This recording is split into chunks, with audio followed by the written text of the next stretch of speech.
You ask Tiger to solve. This deals with linear equations with one unknown. The final result is x equals -3. Let's solve it step by step. Group all constants on the right side of the equation.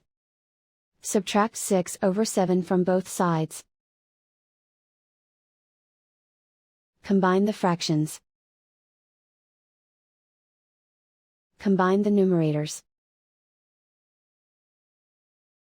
Reduce the zero numerator. Simplify the arithmetic. Combine the fractions. Combine the numerators. Isolate the x.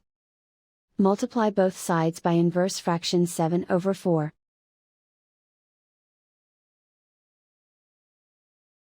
Group like terms. Multiply the coefficients. Simplify the fraction. Multiply the fractions.